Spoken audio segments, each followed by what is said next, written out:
Step aside, ma'am. I need to verify your passenger seat. I think You there need to must calm be down. some mistake, the flight attendant Ma'am, said, we're asking you to her voice cooperate. lowered but still audible. There's no mistake, Victoria. The black woman replied You need to evenly. calm down. This is my assigned seat. Ma'am, we're This asking airline you to has a cooperate. reputable standard of people who should be here in this seat, which you do not fit in. So you have to move to another or I call the security to get you out, the flight attendant said firmly. Soon the commotion started.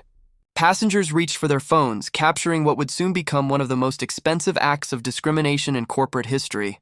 A successful black woman in an impeccable suit stood her ground as two airline security officers towered over her, their faces twisted with contempt as they grabbed her arms. "Ma'am, you need to come with us now." One officer barked loud enough for everyone to hear. They dragged her down the aisle anyway, past shocked passengers, past flight attendants who looked everywhere but at her eyes. The security officers smirked at each other, believing this was just another day, just another difficult passenger who didn't know her place. But on this particular day, Skybay Airlines Flight 3429 became the scene of a catastrophic miscalculation and lost the very opportunity that would have saved them from bankruptcy, all because they couldn't recognize who the black woman they were humiliating was. If you've ever witnessed injustice and wished for consequences, if you've ever wondered what it would feel like to watch karma unfold in real time, this is the story you've been waiting for. Victoria King wasn't born into wealth or privilege.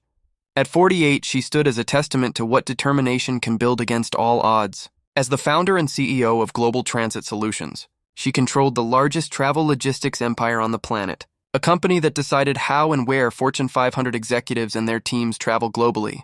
Her signature on a contract could make or break an airline. That morning in her Manhattan penthouse, Victoria reviewed the final details of what would be the largest contract her company had ever awarded. $5.2 billion, having 8 years of exclusive corporate travel bookings for Skybay Airlines. A lifeline that would rescue the struggling airline from near-certain bankruptcy. That morning, Victoria's phone buzzed with a message from James Chen, her chief operating officer, saying the board had approved the contract terms and legal had finalized all documents. James Chen was the major face of her company, always serving as her representative to the public. This made most people unaware of who she really was. She responded with characteristic precision. "Good. Atlanta meeting set for 3:00 p.m. We'll sign unless any issues arise. Keep Continental and Meridian Airline on standby as contingencies." Victoria always had a backup plan. In 15 years as CEO, she'd learned that lesson many times over. At 10:30 a.m., her driver pulled up to Terminal 5. Victoria stepped out, her tailored Armani suit and confident stride turning a few heads. She'd chosen to dress minimally and fly commercial today rather than take the company jet. She believed in experiencing the service standards of potential partners firsthand. Today's Skybay Airlines flight would be the final test before committing her company's business. At the first-class check-in counter, Victoria placed her passport and premium boarding pass on the counter. The attendant barely glanced up, her gaze lingering on Victoria's face a beat too long before looking back at the computer. "Are you sure you're at the right counter, ma'am?" the attendant asked, emphasizing this counter with unmistakable doubt. Despite Victoria's executive demeanor, Victoria maintained her composure, calmly presenting her passport and first-class boarding pass. The attendant examined them with unusual scrutiny, turning the passport over repeatedly and checking the boarding pass against her computer multiple times. "I'll need to see your ID again," the attendant said after several minutes of verification. Victoria complied, her expression neutral, as she handed over her identification for the second time. Meanwhile, she couldn't help but notice the white businessman behind her, being greeted with a smile and processed through with barely a glance at his documentation. As the scrutiny continued, a third white passenger was welcomed to the first-class counter and quickly checked in while Victoria remained waiting. The pattern was becoming impossible to ignore. "Is there a problem with my documentation?" Victoria finally asked, professional but firm. "Just following protocol," came the rehearsed response as the attendant picked up a phone calling for a supervisor without making eye contact. Victoria discreetly took out her phone and typed a message to her executive team.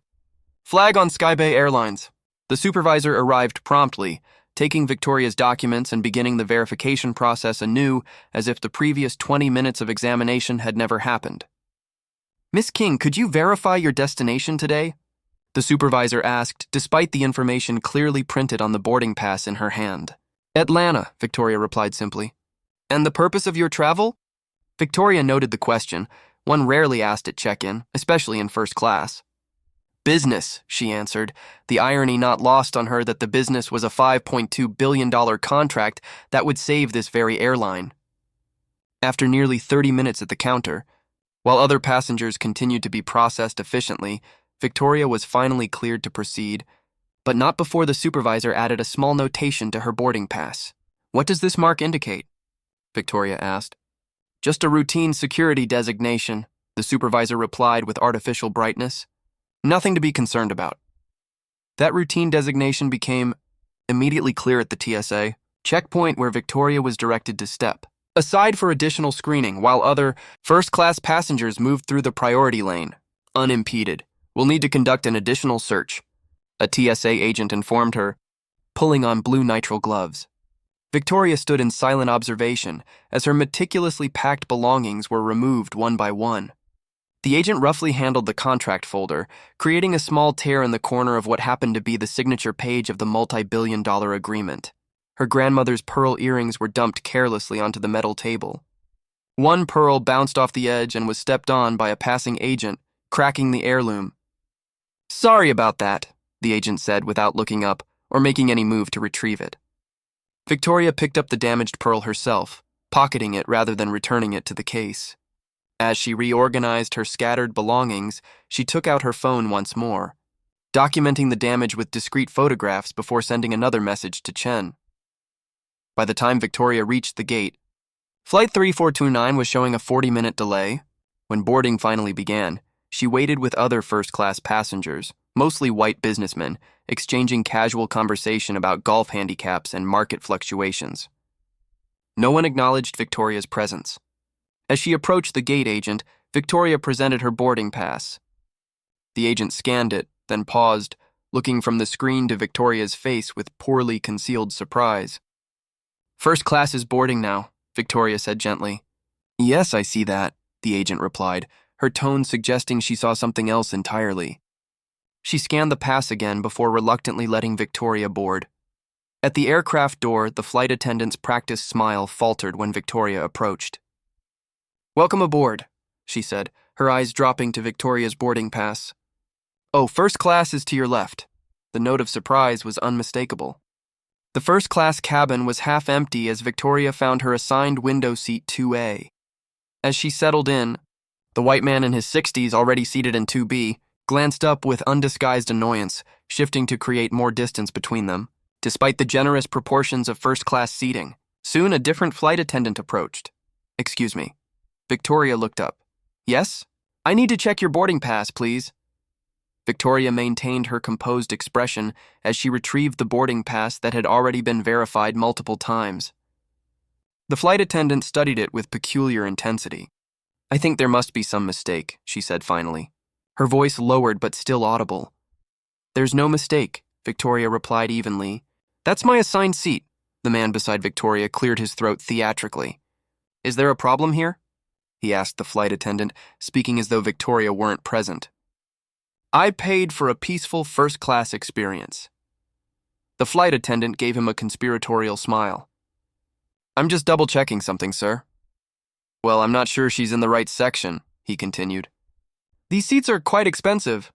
Victoria turned to face him directly. "I'm well aware of the price, sir, as I am aware of the cost of this tablet, this watch, and especially the cost of my time, which is being wasted with these interruptions." The businessman blinked, momentarily taken aback. The flight attendant's smile tightened. "Your boarding pass appears to be in order, ma'am, but our system is showing some discrepancy. Would you mind if I take a quick photo of it for verification?" Victoria raised an eyebrow. "In 15 years of executive travel, I've never once had a flight attendant photograph my boarding pass. Is this new Skybay Airlines policy? It's just to resolve the confusion." "What confusion exactly?" Victoria's tone remained pleasant, but there was steel beneath it. "Now, this is the third time my documentation has been questioned. Is there a specific reason why?" The directness of the question created a palpable tension. Several nearby passengers were watching with undisguised interest. "I'm just doing my job, ma'am," the flight attendant replied defensively. "As am I," Victoria said simply, returning her attention to her tablet. The flight attendant hesitated, then reluctantly retreated. Boarding pass still in hand, Victoria noted that she didn't return it, another small indignity in an increasingly troubling pattern. The businessman beside her wasn't finished. "They're just trying to maintain standards," he said condescendingly. "First class has certain expectations, and this airline is known to be more luxurious for your kind." Victoria didn't look up from her tablet.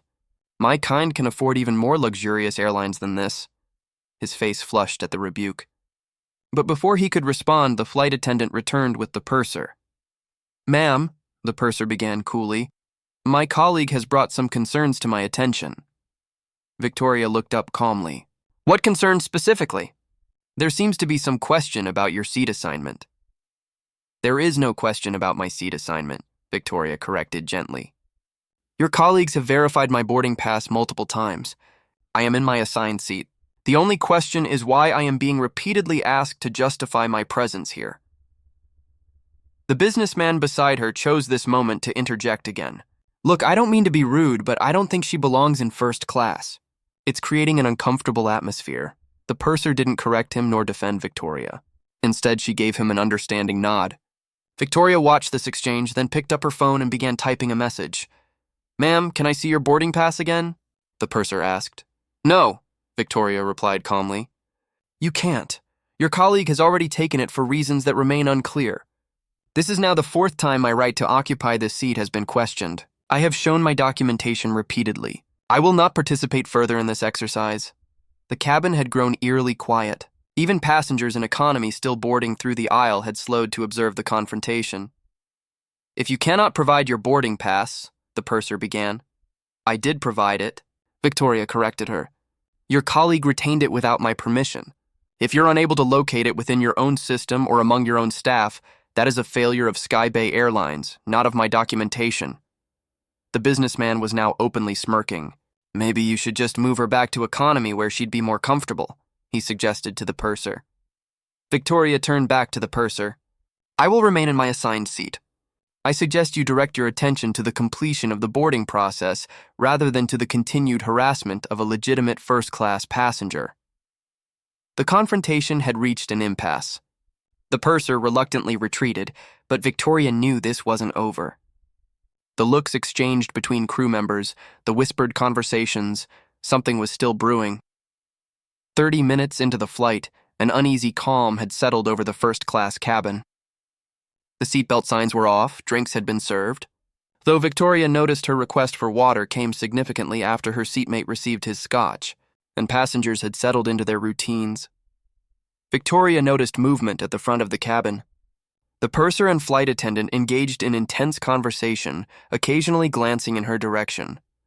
Recognizing the signs of trouble brewing, Victoria quietly set her tablet to record video, positioning it on her tray table at an angle that captured both her seat and the aisle beside it. 3 minutes later, the pair approached her row. "Miss King," the purser began, her voice lowered but still audible to nearby passengers. "I need to speak with you about a seating issue." "Yes?" Victoria asked with polite interest. "Our system is showing a computer error with your seat assignment. We'll need to relocate you to economy class for the remainder of the flight." The statement hung in the air. "That's peculiar," Victoria replied, her voice measured and clear, "especially considering my boarding pass was scanned successfully. My seat was confirmed multiple times by your staff, and I've now been sitting here for nearly 40 minutes. The flight attendant shifted uncomfortably, but the purser pressed on. "It's an unfortunate technical issue, but we need to resolve it immediately." "I see," Victoria said. "May I see documentation of this error?" The request caught them off guard. The purser hesitated. "It's in our internal system." "That won't be necessary. We simply need you to gather your belongings and move to seat 27C, which we've reserved for you." Victoria noted the seat assignment wasn't random. 27C was a middle seat in economy. The deliberate nature of the humiliation attempt was almost impressive in its calculated pettiness. "I understand you believe you're following protocol," Victoria said firmly. "However, my ticket is valid. My seat assignment is confirmed and I'm not moving." The businessman beside her made a sound of disgust. "Just do what they're asking. You're making a scene." Victoria didn't acknowledge him, keeping her focus on the airline staff. If there's a genuine documentation error, I suggest we address it after landing in Atlanta. This isn't optional, ma'am. You need to move to economy. Now. If you were in Victoria's shoes, the narrator's voice seemed to echo in the minds of many watching. Would you leave your seat to the economy seat to maintain peace? Or would you claim your right seat and not leave first class? Around them, the atmosphere had transformed. Passengers were openly watching. A woman across the aisle had her phone out, recording discreetly. Two passengers behind Victoria were whispering to each other, their expressions concerned. Victoria remained perfectly still, her voice calm but carrying clearly. My ticket is valid. I am in my assigned seat. I will not be moving to an economy seat. In that moment of hesitation, Victoria picked up her phone in full view of everyone and began recording the interaction herself. No attempt at subtlety. The message was clear. Whatever happened next would be documented. Please put your phone away, the flight attendant said immediately. Recording is not permitted.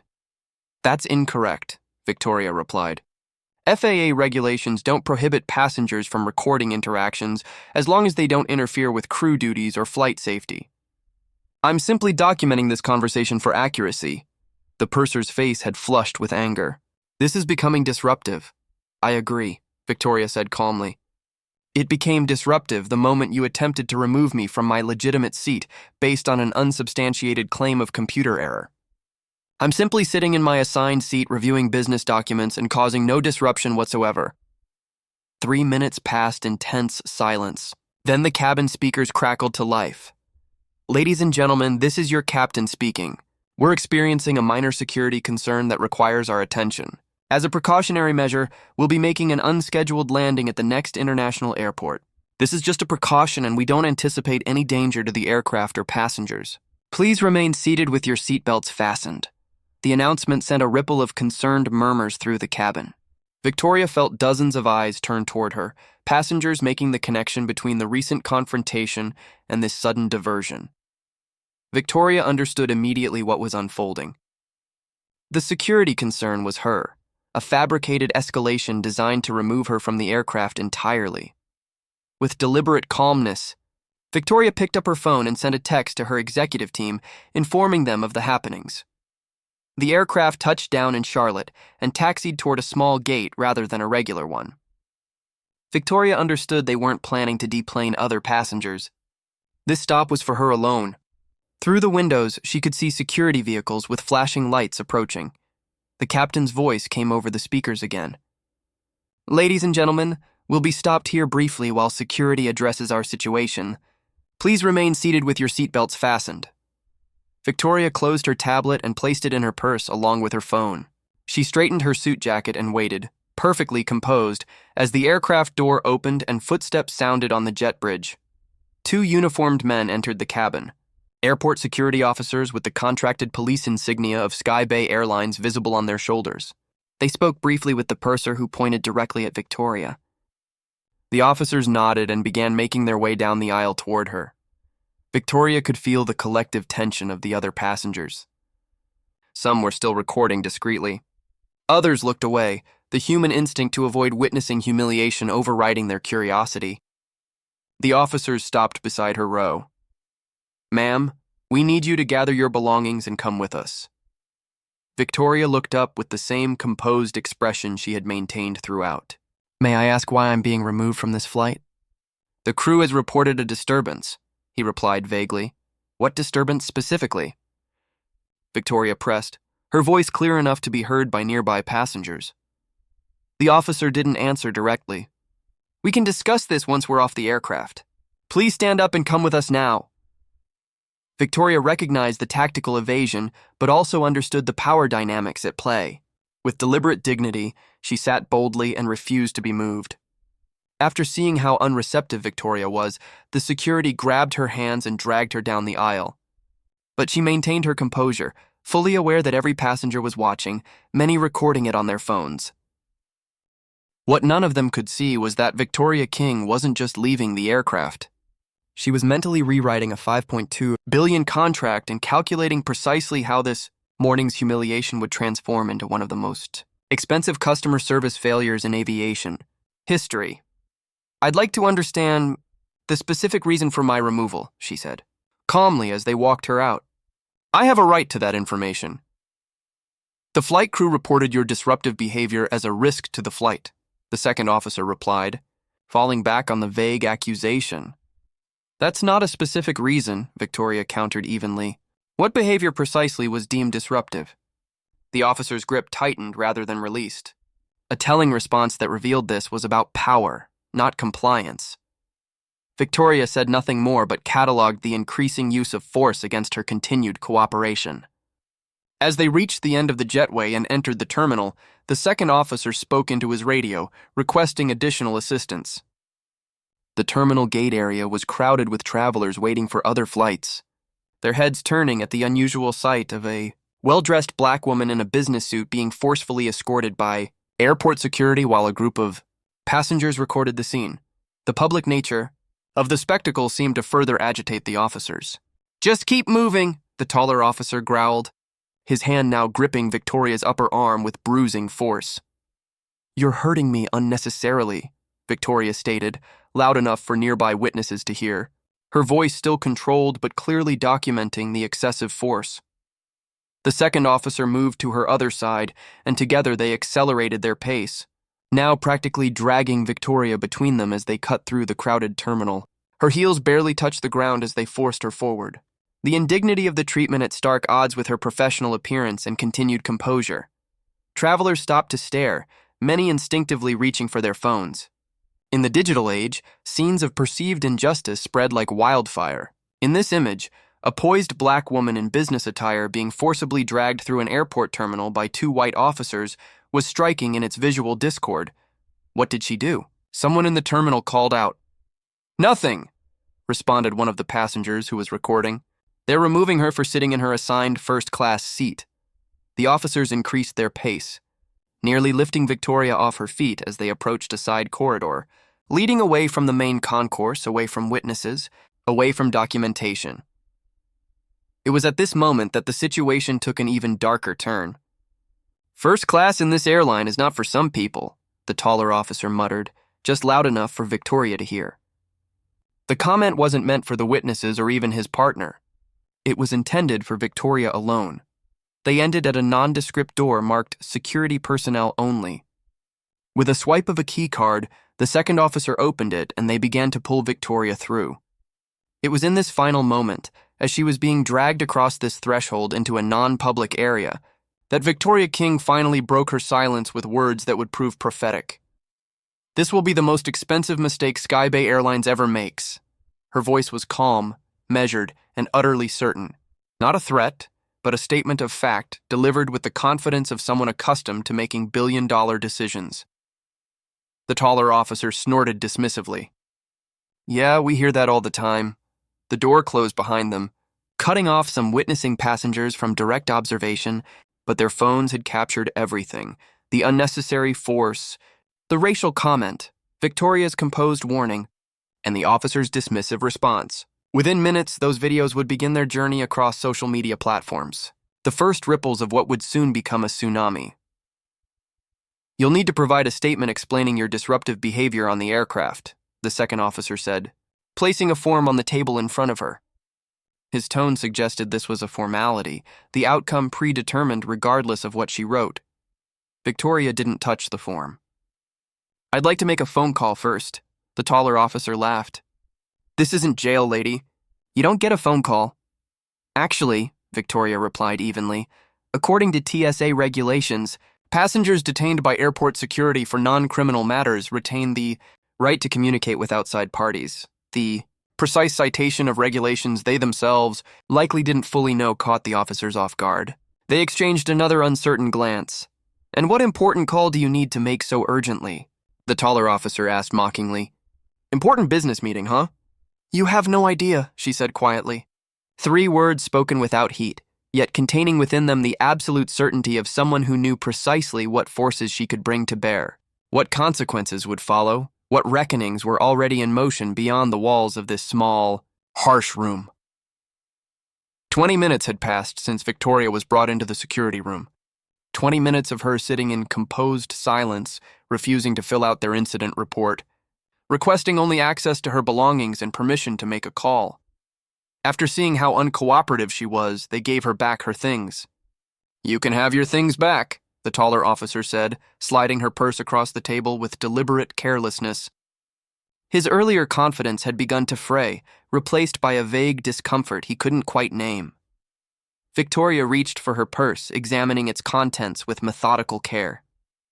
Her passport was there, her wallet, her tablet, thankfully unbroken despite the rough handling, and most importantly, her phone. "Your flight has already departed for Atlanta," the second officer informed her, his tone suggesting this was a victory of sorts, that she had lost something by being removed. "We can book you on a later economy flight if you cooperate with our investigation." Victoria didn't respond to the implied threat. Instead, she removed her phone from her purse and placed it deliberately in the center of the metal table. The officers watched with poorly concealed disdain as she pressed a few buttons, then set it to speakerphone mode. The call connected after 2 rings. "James Chen," answered a crisp male voice. "James, this is Victoria," she said, her voice steady but with unmistakable steel beneath it. "I've just been physically removed from a Skybay Airlines flight after multiple instances of discrimination." There was a momentary silence on the other end of the line, then an explosion of concern. "What, are you all right? Do you need legal—" Victoria cut him off, her focus absolute. "What I need is for you to execute your Plan B. The $5.2 billion contract is canceled, effective immediately. Move everything to Continental." The security officers exchanged confused glances. This wasn't the tearful call to a husband or friend they had expected. And that number, $5.2 billion, hung in the air like a suddenly visible threat. James's voice came through the speaker again, measured but with an undercurrent of shock. "Victoria, that's their lifeline contract. Their stock will collapse." "I'm aware," Victoria interrupted again, her tone leaving no room for debate. "Do it now. Full press release within the hour. Make it crystal clear exactly why this is happening." The shorter officer shifted his weight nervously, his eyes now fixed on the phone as the magnitude of what he was hearing began to register. "Yes, ma'am," James replied, all hesitation gone from his voice, replaced with a crisp efficiency. "It's already being processed.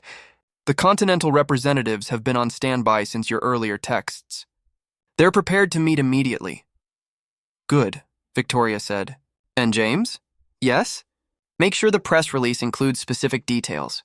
I want every passenger, every investor, and every competitor to understand exactly what cost Skybay this contract." "Understood. The legal team is already drafting it based on the videos." "The videos are everywhere," Chen said. "Passengers from the flight uploaded them before the plane even left Charlotte. You're trending on 3 platforms. #Skybay, shame is the top hashtag in the country right now." The taller officer's face had drained of color, his earlier smirk replaced by dawning horror. "Excellent," Victoria replied simply. "Have Marcus bring the car to Charlotte. I'll be meeting with Continental within the hour." "He's already en route," James confirmed. "Victoria, are you safe? Do you need anything else?" Victoria looked directly at the 2 security officers as she answered. "I'm fine, James. I believe these gentlemen are about to become extraordinarily accommodating." She ended the call and returned the phone to her purse with the same unhurried dignity she had maintained throughout this ordeal. Then she looked up at the officers, meeting their now anxious gazes directly. "I suggest you contact your superiors immediately. That's if you still have your jobs." The silence that followed was deafening. The shorter officer reached for his radio with unsteady hands. The taller one, who had made the racist comment in the jetway, stood frozen, the full implications of what he had just witnessed crashing over him in devastating waves. "Ma'am," he finally managed, his voice stripped of its earlier condescension. "Who exactly are you?" Victoria reached into her purse once more, extracted a business card, and placed it on the metal table between them. The cream-colored card was elegant in its simplicity, bearing only her name, title, and company logo. But in the context of what they had just heard, it might as well have been a declaration of war, the person who should award Skybay Airlines $5.2 billion. The officers stared at the card in stunned silence, the enormity of their mistake impossible to comprehend.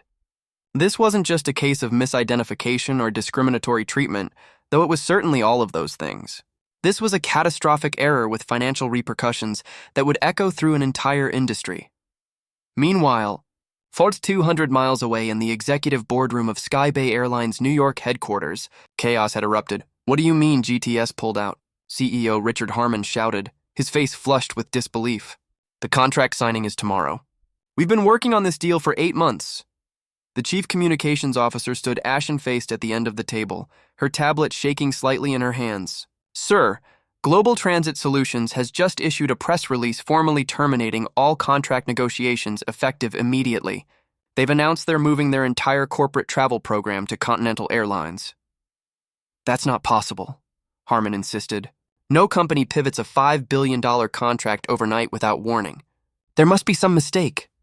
Sir, the CCO continued, they cited systemic discriminatory treatment of their CEO, Victoria King, on Skybay Airlines Flight 3429 this morning. Victoria King, Harmon repeated, the blood draining from his face. Victoria King was on our flight. The COO swiveled his laptop toward Harmon. You need to see this.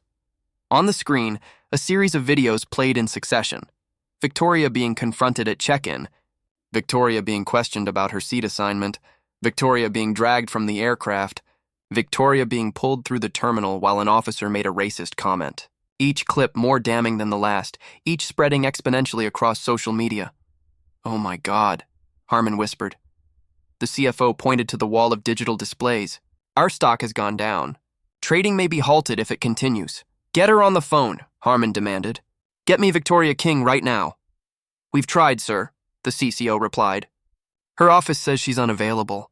They directed us to their legal department. According to social media reports, she's already en route to Continental Airlines headquarters in Atlanta. The revelation hit the room like a physical blow.